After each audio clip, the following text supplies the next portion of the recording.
साथियों, बिहार स्पेशल की सीरीज में हम पढ़ने जा रहे हैं जलप्रपात मेजर वाटरफॉल। मैं हूं अमृत।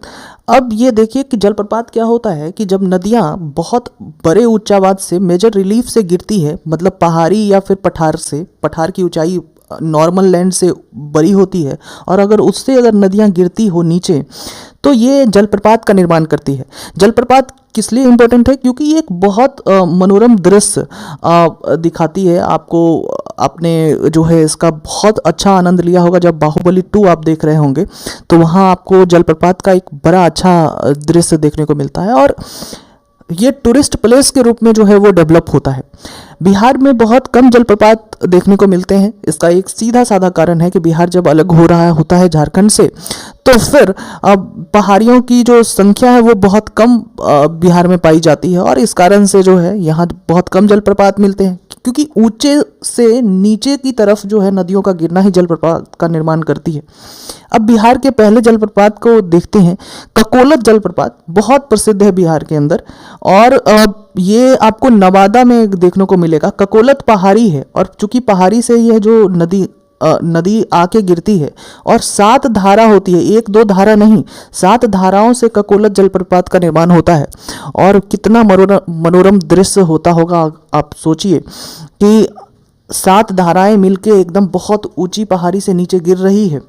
और आपको अगर जाना हो तो नवादा से 16 किलोमीटर दक्षिण में ये स्थित है जलप्रपात।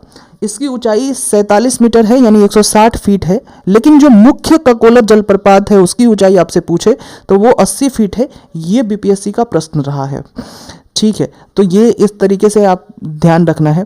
इसके बाद दूसरा जलप्रपात है सुखलदरी जलप्रपात। ये बिहार और उत्तर प्रदेश की सीमा पर आपको देखने को मिलता है। 100 फीट ऊंचाई से ये जो यहाँ नदियाँ गिरती हैं, और ये जो नदी इस जलप्रपात का निर्माण करती है वो है कन्हर नदी। और सुखलदरी जो है वो रोहतास में है। बिहार के मोस्टली जो वाटरफॉल है वो आपको रोहतास में ही मिलेगा। बिहार का अगर वाटरफॉल जिला आपसे पूछा जाए कि कौन सा जिला बिहार का वाटरफॉल कहा जाएगा, तो वो रोहतास ही है।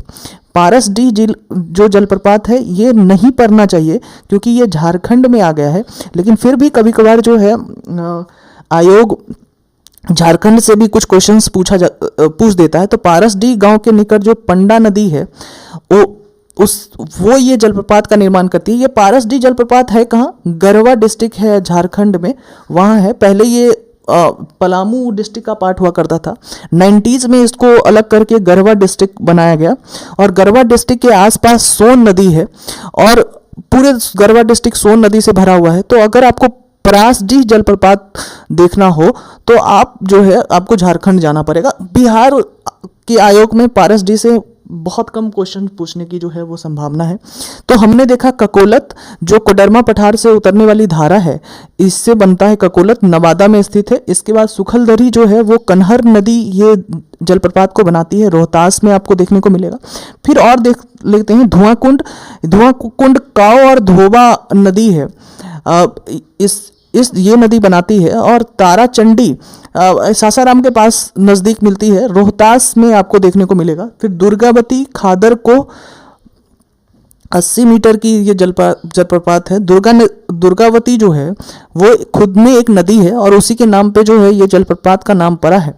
छान पापर एक जगह है रोहतास में, तो वहाँ ये स्थित है। उसके बाद हम जीआर खंड की बात करें। जीआर खंड फुलवरिया में है। बहुत सारे भोजपुरी गानों में आपने इसका नाम सुना होगा। जीआर खंड भोजपुर में है। तमासीन जो है ये आपको बताएं कि ये चला गया है झारखंड में, महानी नदी पे हम देखेंगे। खुआरीदाह, ठीक है, खुआरीदाह जो है वो आसानी है नदी है, आसानी नदी पे, इसको चलो हटाते हैं। आसानी नदी पे रोहतास में है। मैंने ये कहा कि देखो रोहतास में ही जितने सारे जलप्रपात हैं उसका मेजर जो है वो रोहतास में ही आपको देखने को मिलेगा। ठंडी जो जलप्रपात है, ठंडी जल कुंड जो है वो रोहतास में ही मेजरली आपको मिलेगा। राकिम कुंड जो है वो गायघाट नदी पे है, वो भी रोहतास पे है। ओखारिन कुंड जो है ना, वो आपको देखने को मिलेगा गोपथ नदी पे, वो भी रोहतास में है। सुआरा जो है पूर्वी सुआरा रोहतास में है, और तेलहर कुंड ये पश्चिम स्वारा नदी पे है, वो भी रोहतास में है, ठीक है। देवदारी जो है वो कर्मनासा नदी पे बनती है, वो भी रोहतास में है। ठीक है। अब जो जैसे तमासीन की बात करें, तमासीन के बारे में यहाँ देखो महानी नदी पे था। तमासीन कहाँ पड़ता है? तमासीन आपको देखने को मिलेगी कोडरमा जिला यानी कि झारखंड में आपको देखने को मिल रहा है तमासीन। और यहाँ महानी नदी जो है इसके बगल में बहती है। तो तमासीन के आसपास जो है बहुत एक मैंने कहा कि जो जलप्रपात वाला क्षेत्र होता है वो टूरिस्ट डेस्टिनेशन के रूप में डेवलप होता है और यहाँ बहुत सारे लोग जो है वो घूमने आते हैं। कभी कभार जो है कि वो ऐसी घटनाएं हो जाती हैं जो कि बहुत दुखदायक होती है। आप देखेंगे कि ये न्यूज़पेपर की कटिंग है कि 3 युवक जो है यही महानी नदी में बह गए। ठीक है। तो ये बातें हमने पूरी बिहार के प्रमुख जलप्रपात के बारे में पढ़ी। जैसे दुर्गावती के बारे में भी हमने पढ़ा कि रोहतास जिला में है। धुआं कुंड जो है कि ताराचंडी सासाराम के निकट है। कर्मनासा ये बक्सर में है। इसके बाद कुछ और जलप्रपात को देख लें। देवदारी अभी हमने पढ़ा है ना, कर्मनासा नदी पे है रोहतास पठार में। तेलहर कुंड अभी पढ़ा है, पश्चिम सुवारा। ठीक है।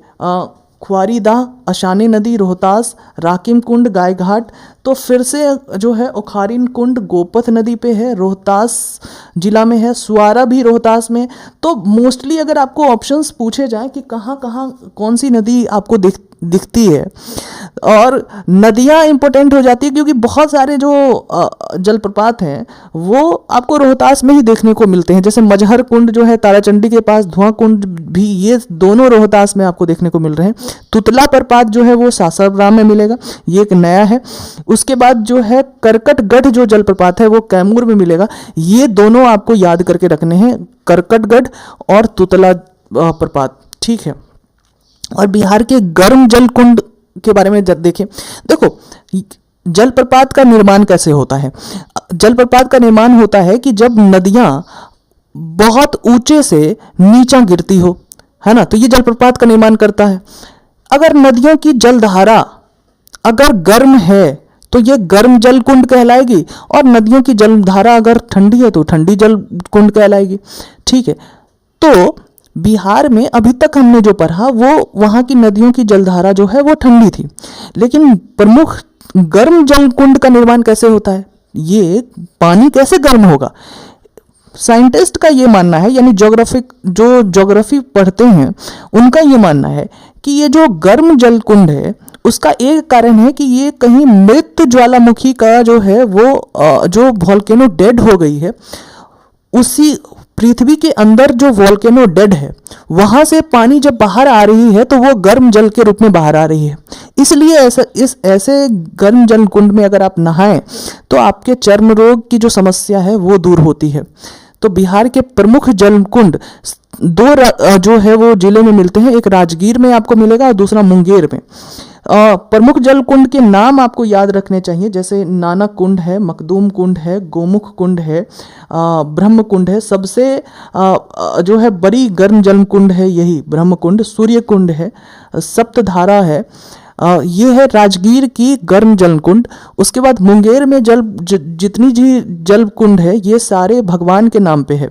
ये इस तरीके से याद कर सकते हैं कि राम के नाम पे है रामेश्वर कुंड, सीता कुंड, लक्ष्मण कुंड, फिर ऋषि कुंड, लक्ष्मेश्वर कुंड, श्रृंगार कुंड, जन्म कुंड है, ये बर्थ कुंड है ना, पंचतर कुंड है ये। ठीक है। और एक भरारी कुंड है। तो ये बिहार की प्रमुख गर्म जल कुंड है।